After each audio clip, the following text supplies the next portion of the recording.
এই যে দেখুন পাইনঅ্যাপল, এই যে পাইনঅ্যাপল খেয়ে আপনারাও কি ফেলে দিচ্ছেন নাকি গাছগুলো? একদম ফেলবেন না। এই যে আমি যেরকম দেখুন জলের মধ্যে রেখে দিয়েছিলাম পাইনঅ্যাপলের, দেখুন কত সুন্দর শিকড় বেরিয়ে এসছে। এই যে শিকড়ে ভর্তি হয়ে আছে, দেখতে পাচ্ছেন কি সুন্দর। একটা ধুয়ে নিয়ে ওয়াশ করে নিই। এই যে শিকড়টা ওয়াশ করে নিলাম।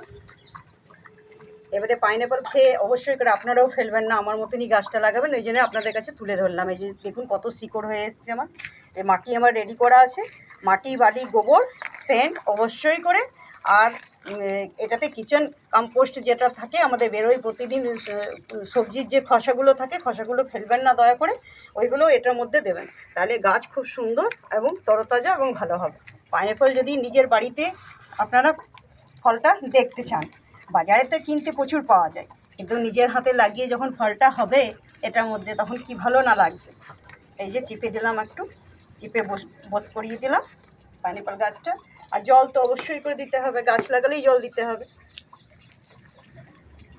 এই যে দেখুন, এই আমার যদি গাছ লাগানো ভালো ভালো ভিডিও আরও আপনারা দেখতে চান, অবশ্যই আমার সঙ্গে সাথে পাশে থাকুন, আমার চ্যানেলটিকে ফলো করুন আর আমাকে সাবস্ক্রাইব করুন, অবশ্যই করে ফলো নিন। Thank you.